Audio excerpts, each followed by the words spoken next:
Hello. Jane. Hi, how are you? Good, how you doing? There's a little bit of an echo, Jane. It's very echoey? Oh, no, I think it's all right now. Okay. All right, cool. Jane Sanger, you're an actor and a filmmaker from the UK, correct? I'm not an actor. I was a long time ago, but Okay. I was a drama teacher for a while and a filmmaker, yes. How long have you been making films for? Just about 6 years now. Yeah, 6 years. So Why did I plan to keep going. I love it. Absolutely love it. What's your favorite thing about doing it?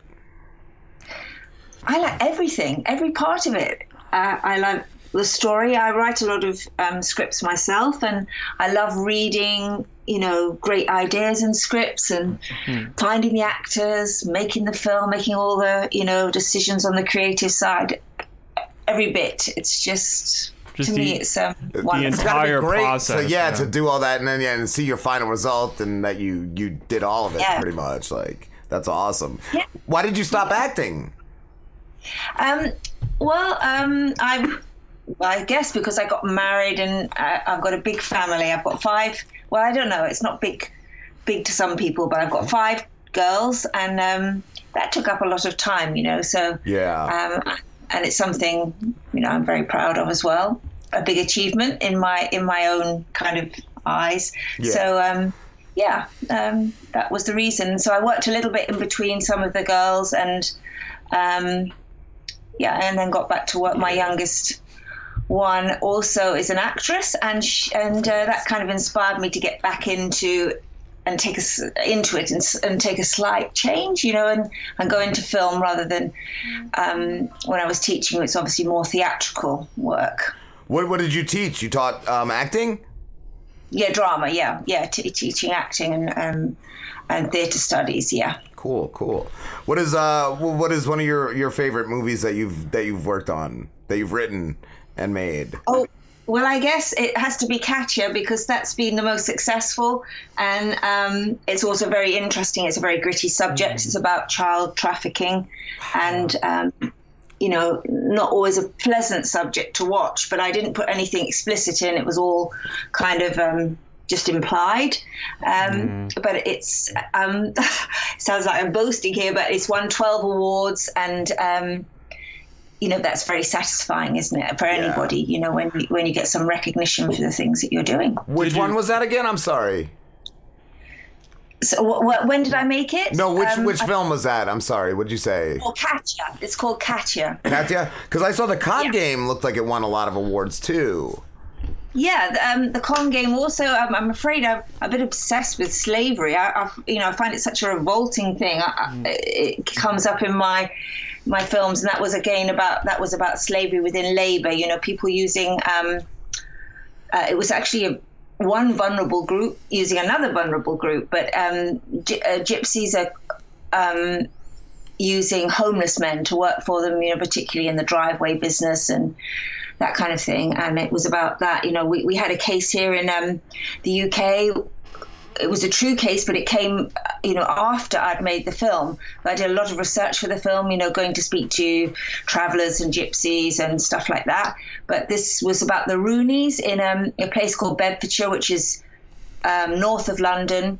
And they had kept homeless men, the whole of the Rooney family, who were a gypsy family, they had kept homeless men working for them for 14 years in captivity. They were, I know, it's incredible. And they were, obviously they were tried and they've gone to prison now, but this sort of thing is going on. I'm curious, from the homeless man's perspective, was it a bad thing or a good thing?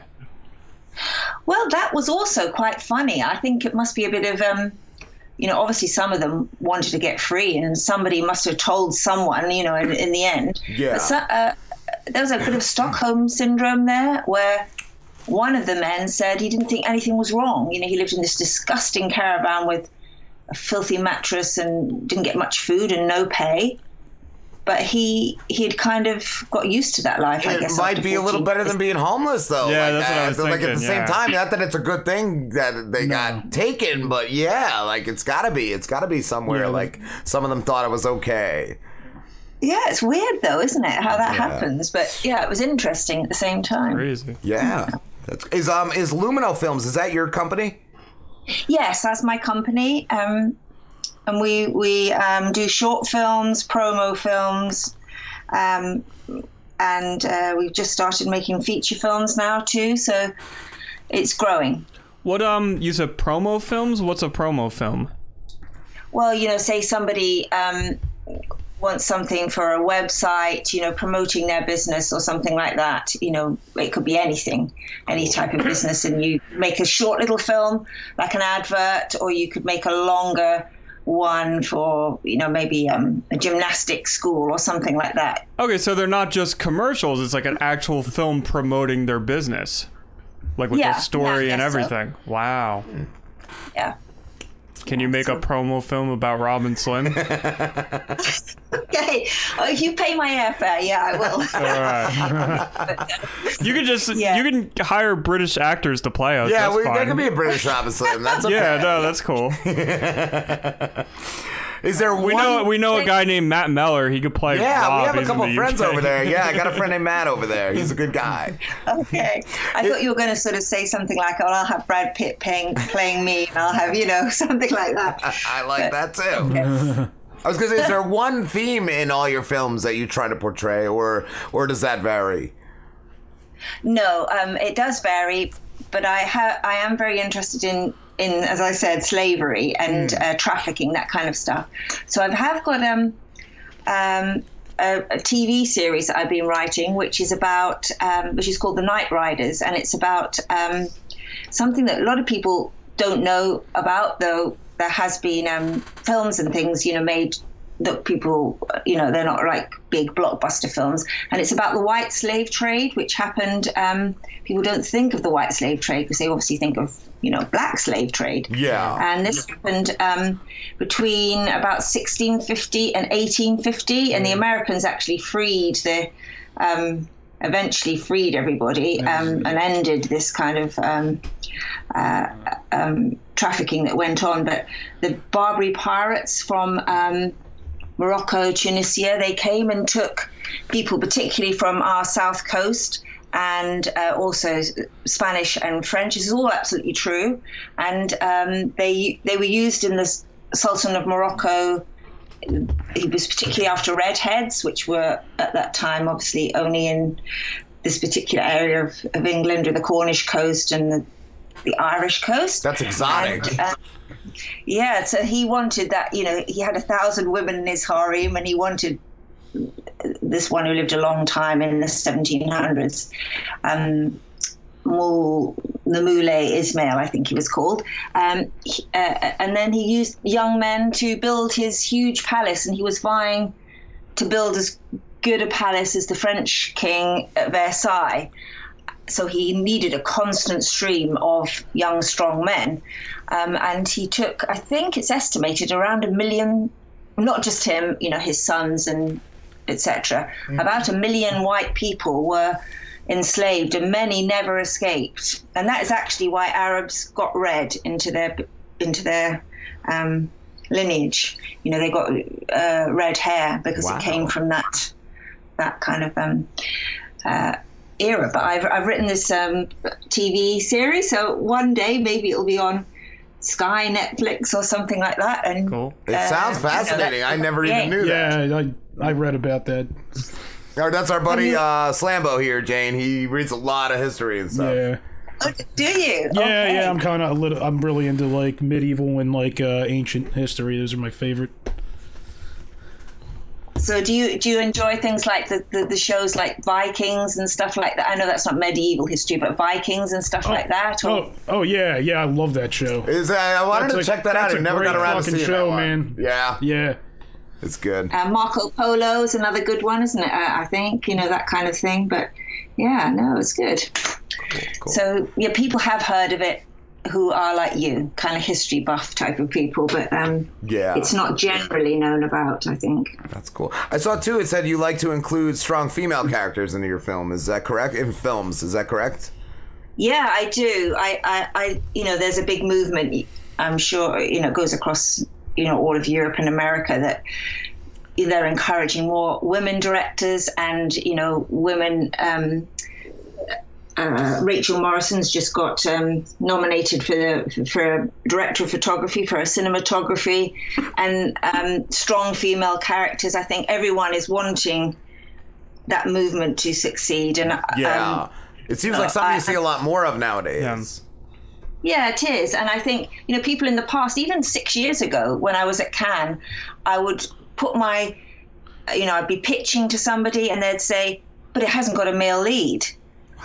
And things are gradually changing, which is a good thing because they're, 50% women in the world, 50% men. And, people like different stories. I don't particularly like zombies and war films, but other people do, so there has to be something for everybody. Everyone. Yeah. I like that.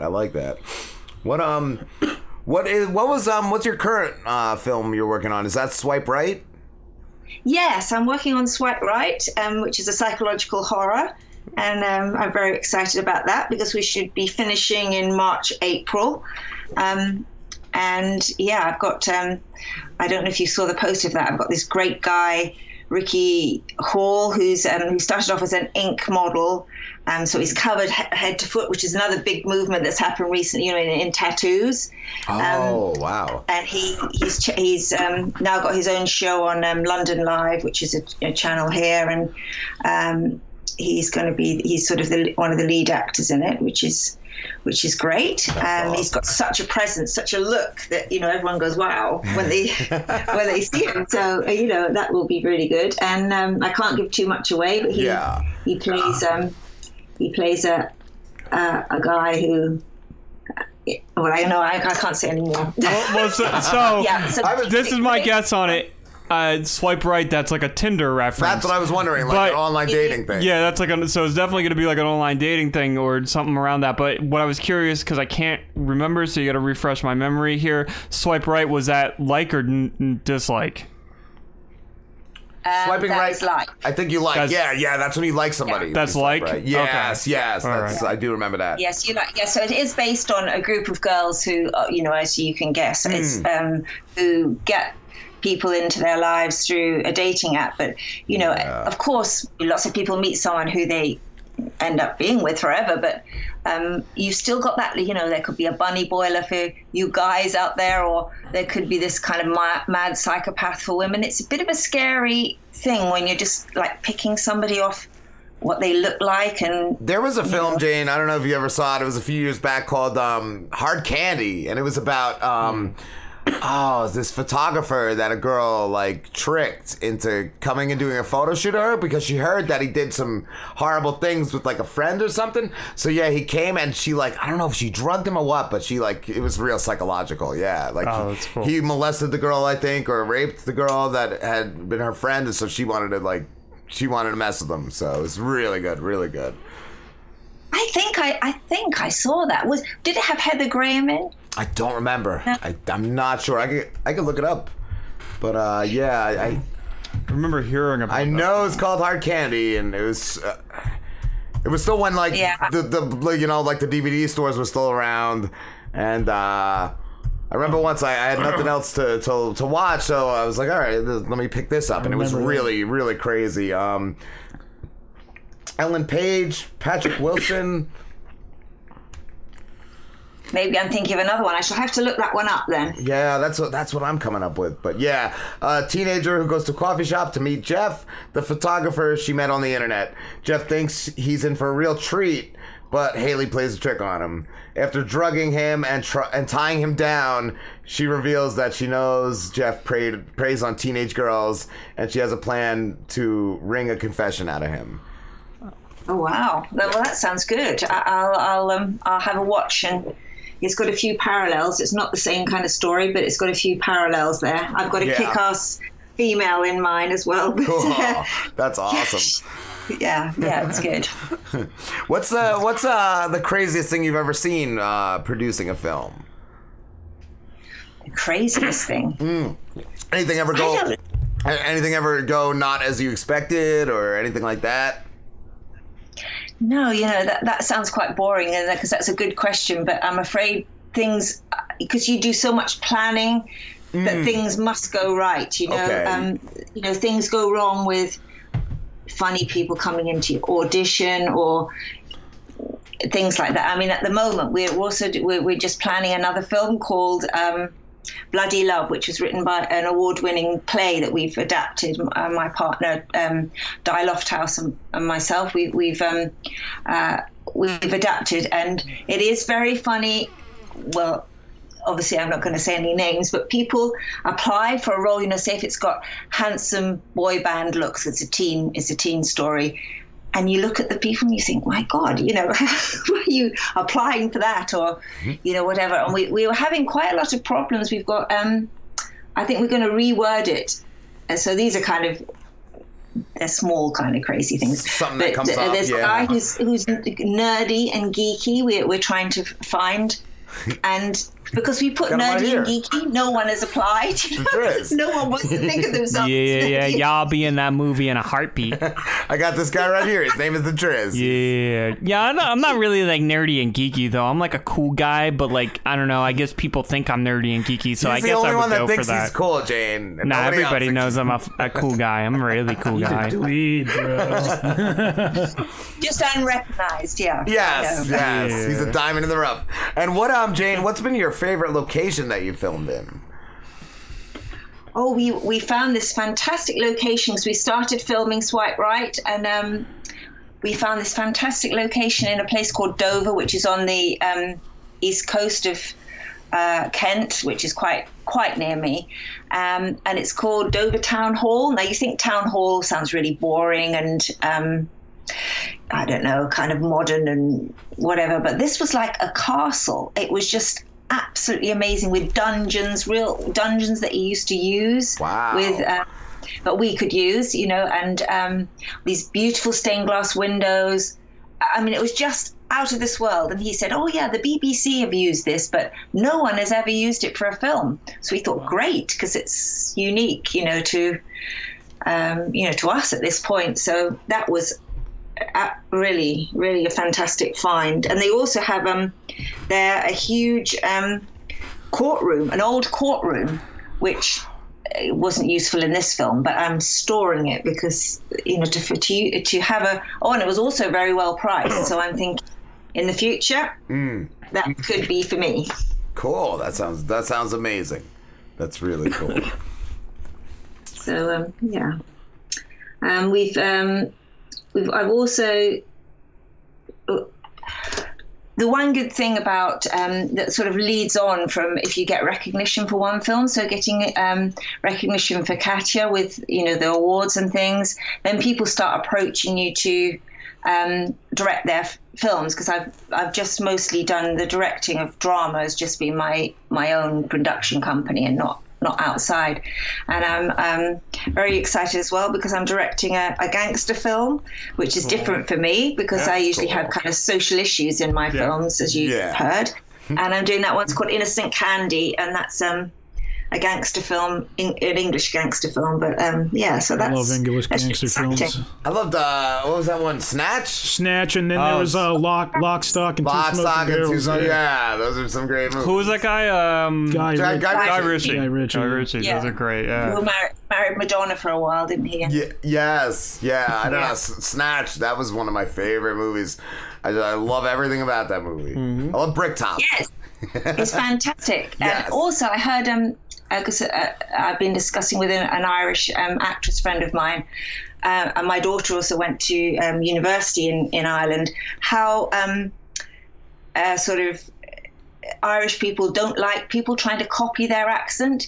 And she said, oh, but everybody thought, you know, Brad Pitt did that accent perfectly. So good. That was really good. That was good. It was one of my favorite roles he's ever had, and I remember like the first time I watched it, I tried to understand what he said, and I couldn't, but the next time I watched it, I'm like, I'm not even going to try, and then I actually did understand everything he said. It was really, really weird how that worked. It's one of those films, too, where you look at him, you're like, I know that's Brad Pitt, but it feels like it's not Brad Pitt. It's just so that's his good acting, isn't it? It's amazing. Yes. It was really good. So good. Very busy year next year, and on your show, do you have a lot of filmmakers, or is it music people? I've looked at some of your, I listened to some of your podcasts, and you seem to have a really good variety of, different. Yes, yeah. I try to mix it up. Actors, comedians, musicians. I try to just get a nice mix of everything. Yeah, no, it looks really good. I'm glad that we discovered, each other, because I've now seen you're on Facebook and you're on Twitter, and we can link in with all those things. That's really good. I'm a big though it's time consuming. It is. You meet great people on social media. Yes, I agree. That's where I find all of our guests on Twitter for the most part. Like. Do you? Yes. All right. It's great. It's great. It's a really great way to connect for creative people. Jane, we have to wrap this up, but thank you so much for talking to us. Well, thank you so much for having me, and good luck with your show. Thank you. And where can everybody find you? Oh, my www.luminofilms.co.uk. Awesome. Thank you so much, Jane. Thank you. Thanks. Have a good one, Bye. Jane. Have a good one. Have a good one.